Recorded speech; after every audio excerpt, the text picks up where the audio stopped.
Alright, there we go.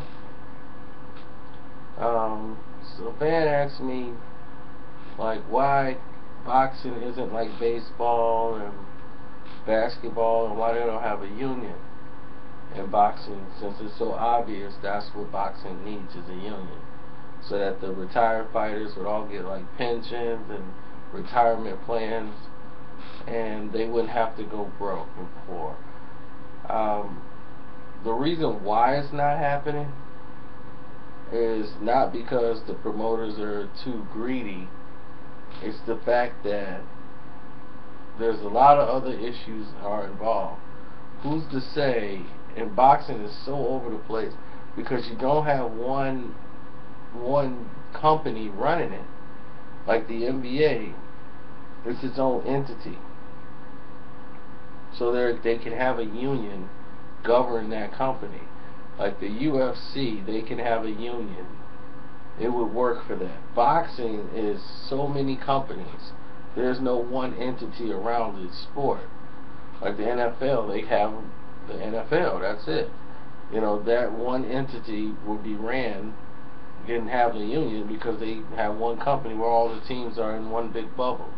Boxing, massive bubble.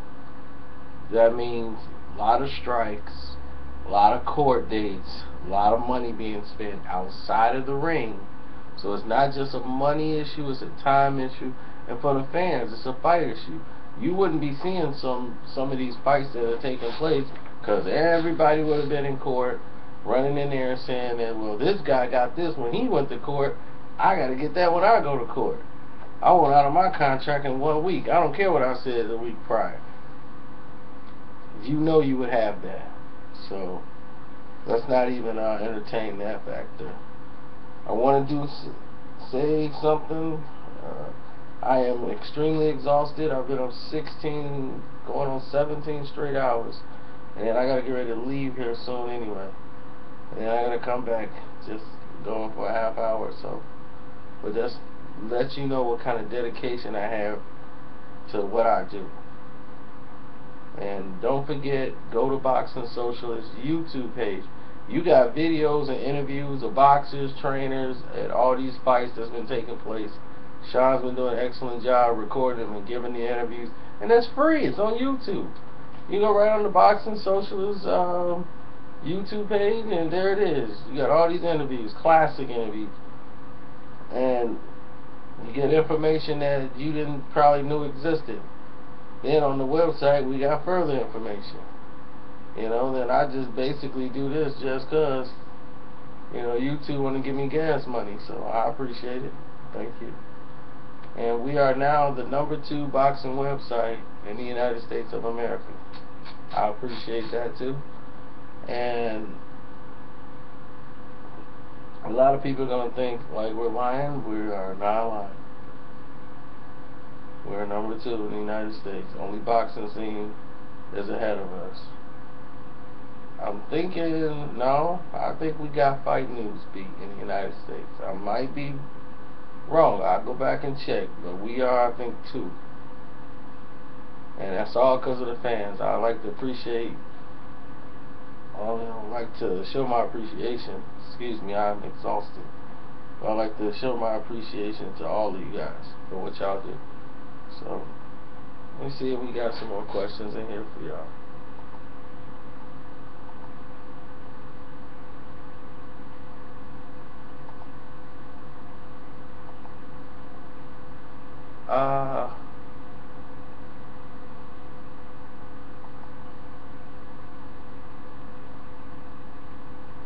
Why come when a fighter...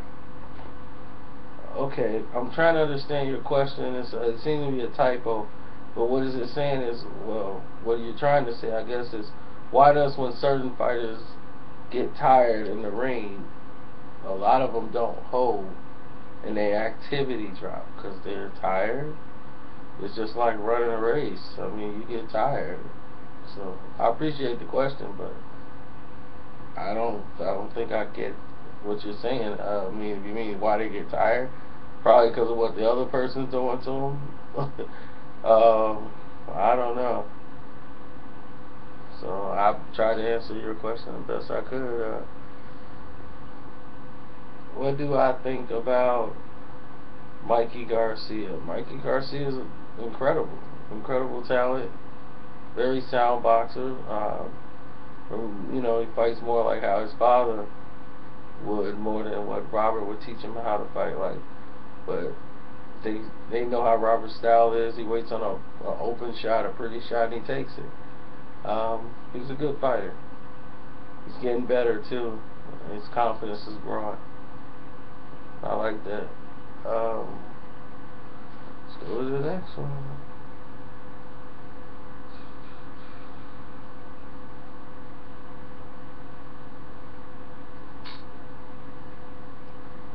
In my opinion, Sugar Ray Leonard was the best fighter in boxing next to Ray Robinson. Would you agree with that? Or are you still Floyd Mayweather? Blah, blah, blah. Okay, look. In my era, from what I saw, in my lifetime, Floyd is one of the best fighters. I don't like to compare fighters because it's the stupidest thing you could ever do. How are you going to say one fighter is greater than the other and they don't even fight in the same weight class? Different opponents. It's so stupid. But yet people feel they gotta put everything in a 1 through 10, and that's why you see these. It was Ray Robinson, then it was Ali. I mean, Ray Robinson has been dead for longer than you people have been alive, and there's no way you guys could really know what was going on in a lot of those fights and the quality of the opponents he was fighting to make that assumption that he was the greatest fighter of all times. It's just impossible. Unless you were around that era, and I mean his skills was undoubtedly there, but we can't really say. We can't say he's better than Floyd. We can't say he's better than Tommy Hearns. You know, who's to say he was better than Mike Tyson when Tyson was in his heyday? Who's to say he was better than Ali? We don't know. And there's no way we can find out. Just give them all they just do for being great fighters in their era. That's all you can do.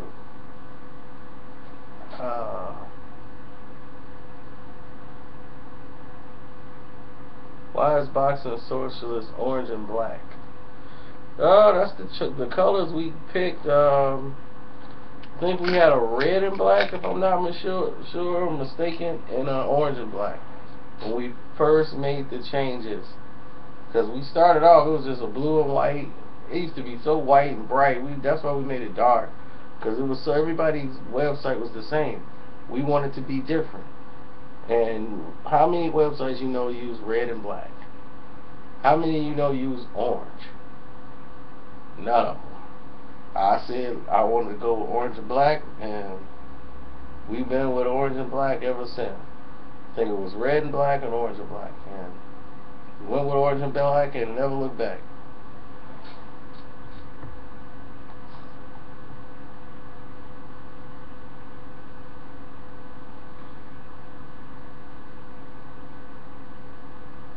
I'm not answering this. Come on, Karceno. You know Oscar De La Hoya beat Felix Trinidad. Okay, moving on to the next question. Oscar De La Hoya is on. Okay, you got too many questions, dude. It's the same guy.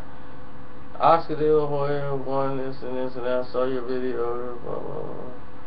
Nothing good is coming out of this. Oscar did what he did for his career, but come on, we can easily pick his career apart.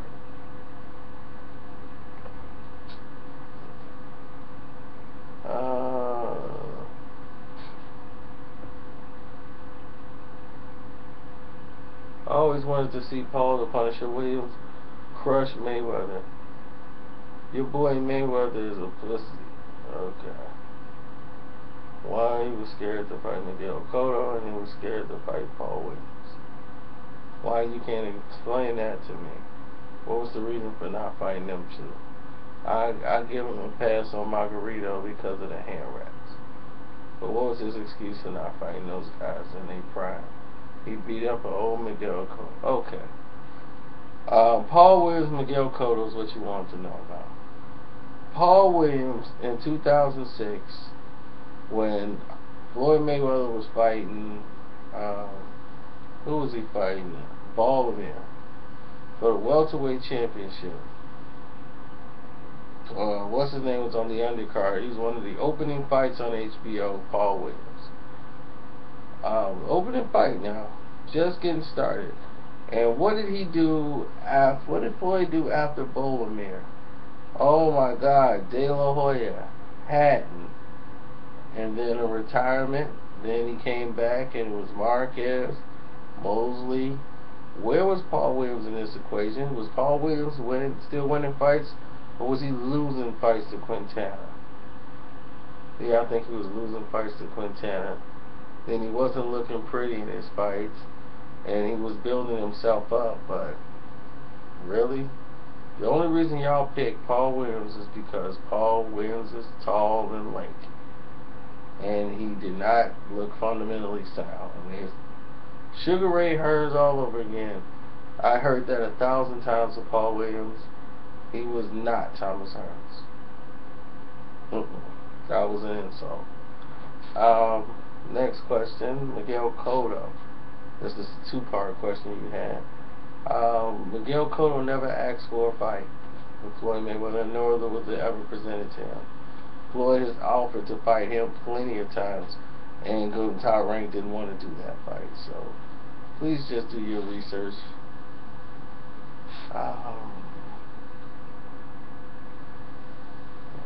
Which is the best boxing glove?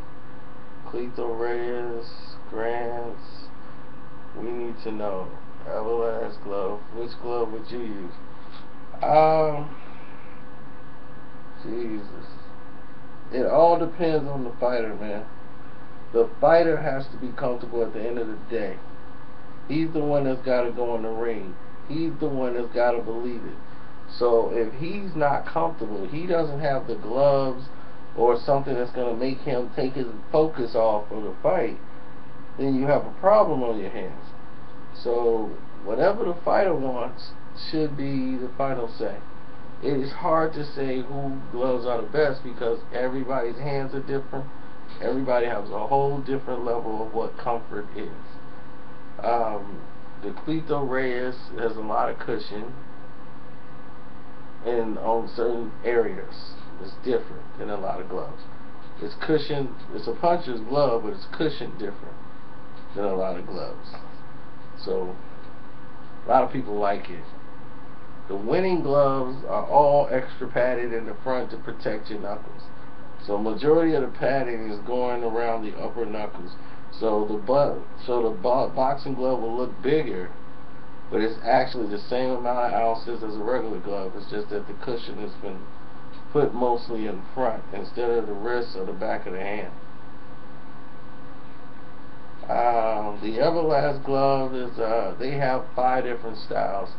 They have like a Mexican style, a power glove. It's all these different variations of the gloves. So, you know, it's like that's why you gotta try them on, get a stock glove, try them on, see if you can get a good fit, and then they choose which gloves they're gonna use.